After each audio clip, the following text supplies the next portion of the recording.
Well, howdy, howdy, howdy. Nearly Senior Citizen here. Greetings, boys, girls, and all of our non-binary friends, and welcome to this, a brand new day. Yes, indeed. 2022, Hokey smokes. My New Year's Eve celebration was me sitting here and then forgetting that I had actually bought a piece of cake so I could have that instead of the traditional toast, and then found it this morning. So it's been sitting here unrefrigerated all night. Thumbs up. I'm still going to eat it. Cream cheese frosting, so hopefully I don't get, like food poisoning. Yay.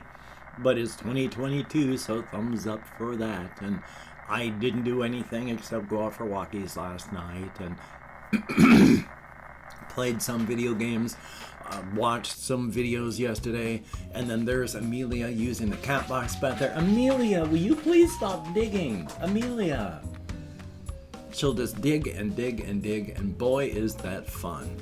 Anyway though, to preload the video, or front load, however the words are, if you could interact with the YouTube algorithm and toss me a like if you like what you see in here, and hey, if you could subscribe to the channel if you haven't yet, that would be very, very cool.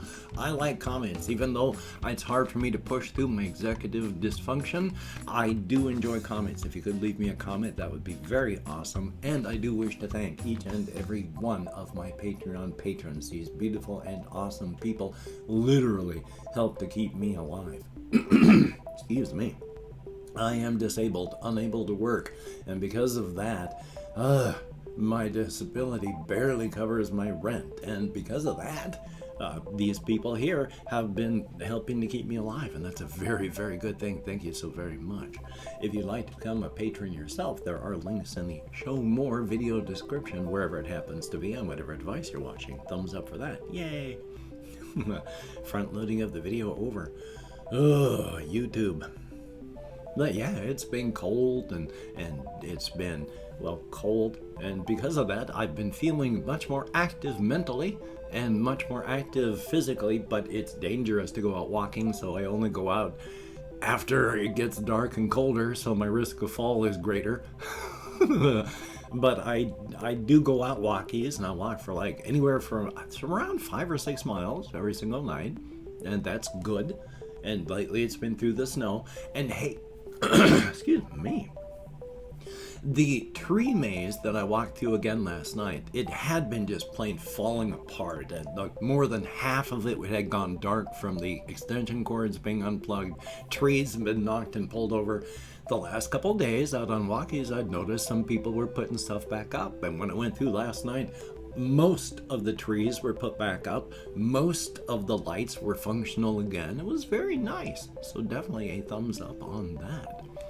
As well though, just as a quickie, I've been, I like to follow science stuff. And there's occasionally science articles and things that I discover. And one of them was about fungal consciousness. Fungus actually seems to have, I don't know if fungus has that sense of I and sentience that 90% of the animals on the face of the planet have. Now, there is a difference between being sentient and being sapient. If you're just sentient, you have that dim sense of I. If you have sapience like we do, and apparently, there are some other animals, dolphins and such, that are considered sapient, where you have that awareness of self-awareness as we do. So there's a difference. Even if something's sentient doesn't mean it's sapient. So, but it's looking like there's some sort of more than rudimentary decision making that goes on with fungus and such. Fungus is amazing. Respect the fungus. It is amazing, actually. You should read up on it. Fungus is closer to human beings, and other animals, of course, than it is to plants and such. It uses chitin for its cell walls, and chitin is what insects use. It's pretty cool. Thumbs up for that. Now let me see if there's anything else that I've got just for anything that's happened in this world, because nothing much has been happening in this world besides there's been snow, so not much has been happening. Most of the town is stuck, though the roads are getting clearer. So I've still been doing just a lot of world building and such, and after now I'm just going to be doing a whole lot of world building and rambling and talking about a bunch of this, that, and the other.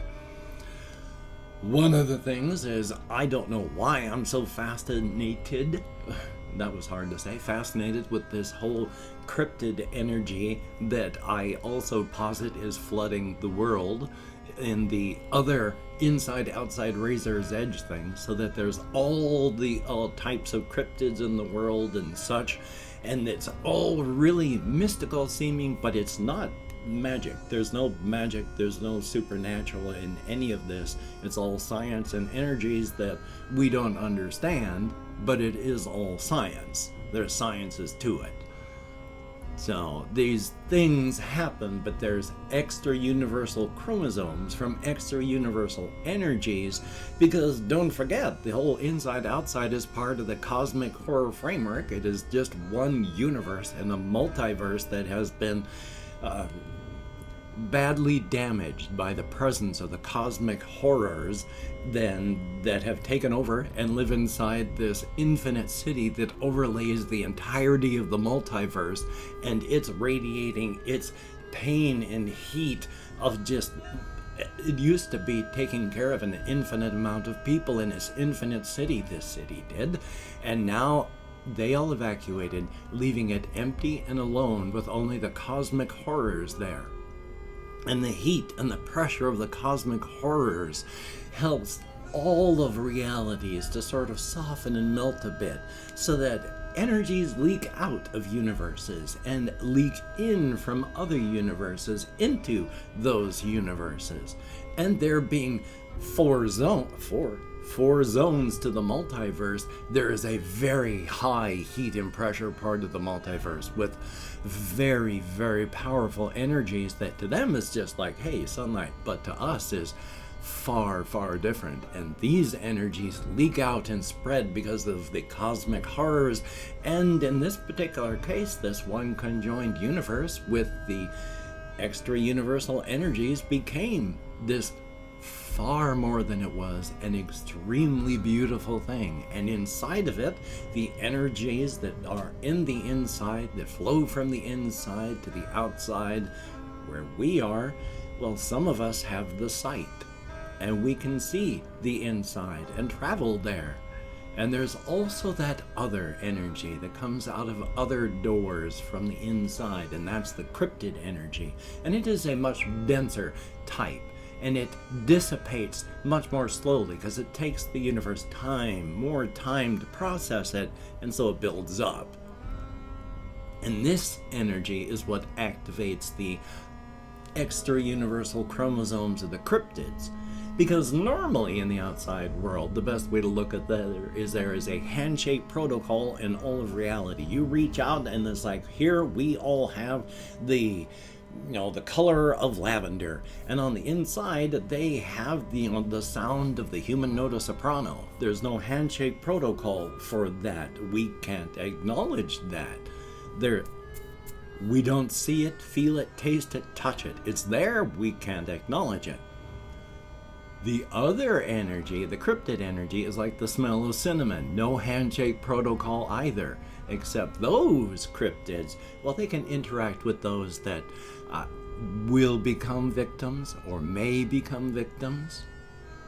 Oh, you can see them then.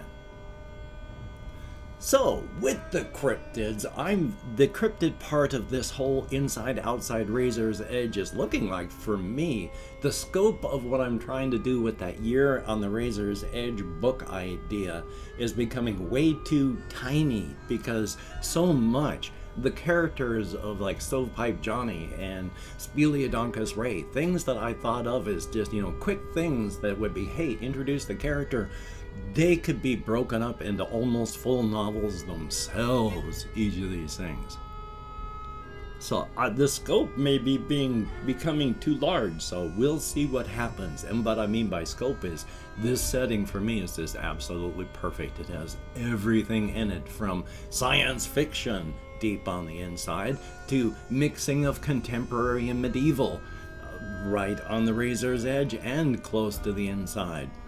There's everything. And of course, with the cryptids, there's what seems to be magic and supernatural. Now, I had mentioned before, there is no magic, there is no supernatural. But I posit this extra energy that fuels the cryptids also works at a certain frequency, just like many things in our universe operate differently at different frequencies and wavelengths. There is a frequency and wavelength where those people that radiate that through their quantum knotting form a pattern in the matrix of this energy. And this pattern becomes self-sustaining and self-editing. And as you live, this pattern goes with you. And so you've got that. And if something happens to you, like old age, hit by a car, gang violence, you fall off a mountain, you die. Your body's dead. You died. You're up here, you're gone. Your meat perished, so did you.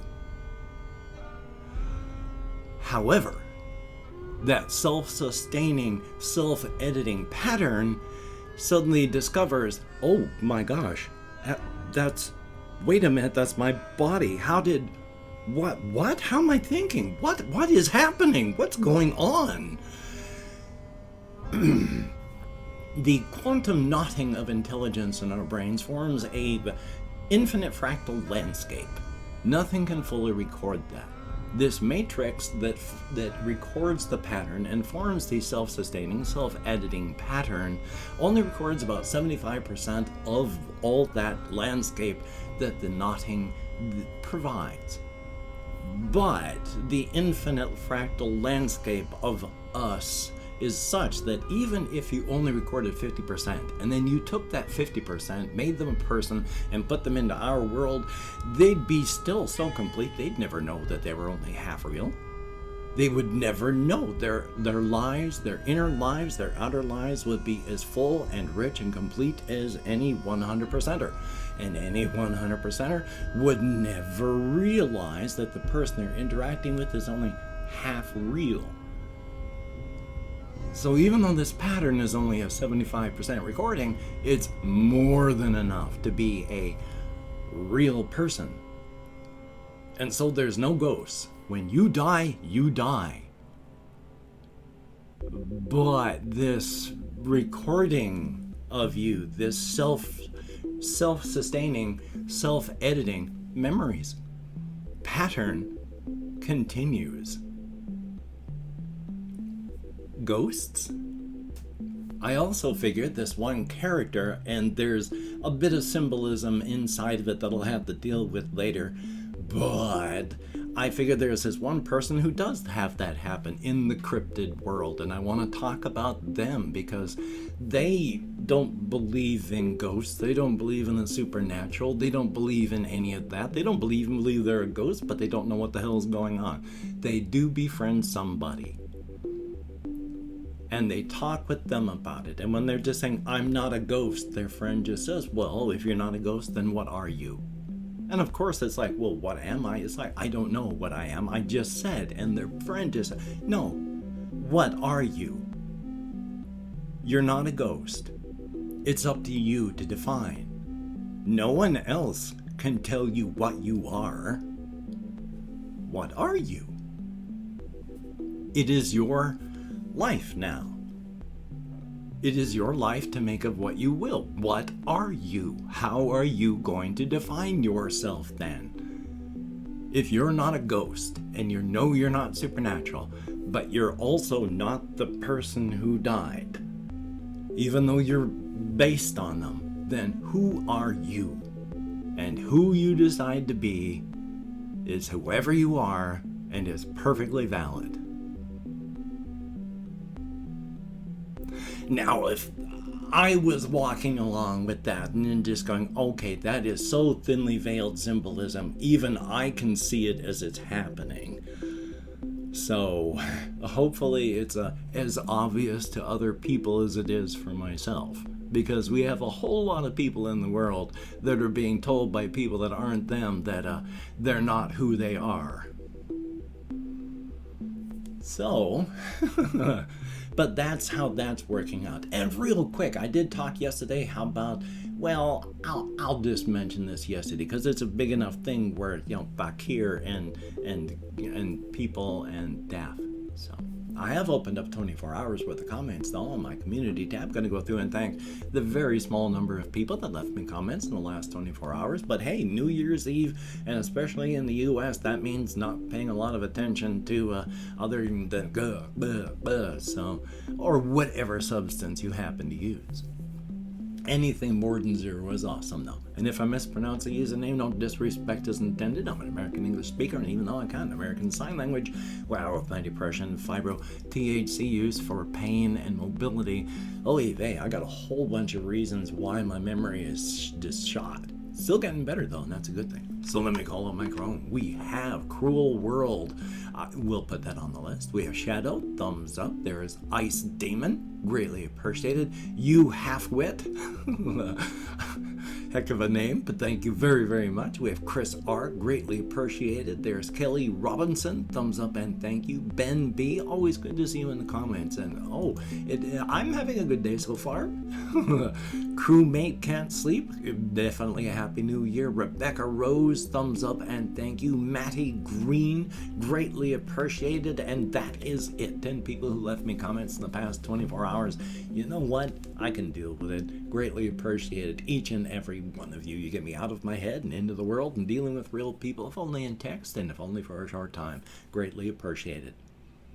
And of course, don't know what device you're watching this on, but wherever the show more for the video is inside, I have links to Twitter, Facebook, Patreon, and again, if you could become a Patreon patron like one of these very beautiful, very awesome people, that would be very beautiful and very awesome. Now, of course, don't feel obligated or entitled to do that. I just wanted to highlight these people again and say thank you, because I appreciate their contributions to keeping me alive.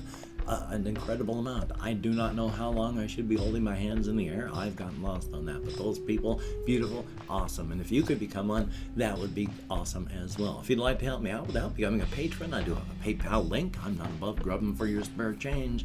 And of course, if you'd like to help me out without sending money at all, I do have a Amazon wishlist link with cat food on it, if you could check that out. Definitely a thumbs up. Now, of course, again, do not feel obligated. I don't feel entitled. And if you cannot or simply do not donate, I take all good wishes and I deposit them in the bank of my heart where I draw interest. So thumbs up. And if you could toss me a like, I appreciate all the positive validation I get from my existence. And of course, if you could hit that notification bell, that'd be very cool. Greatly appreciated as well. Well, Hokey smokes. Please seek creativity, positivity, and balance in life. There's other good foundations as well, but this is a nice start. I'm going to do what I can to stay creative. I got reactions I need to do today. I'm finally feeling good enough upstairs to be able to do so thumbs up on that. Definitely. I got all sorts of stuff upstairs that I want to, well, hopefully I can actually get it all written out one day. Still, though, it's a good thing, and hopefully you're going to have a good day as well. So, until we meet again, you take care. Have a great day today. I will see you on the flip side, and frankly, in my book, that's a very good thing.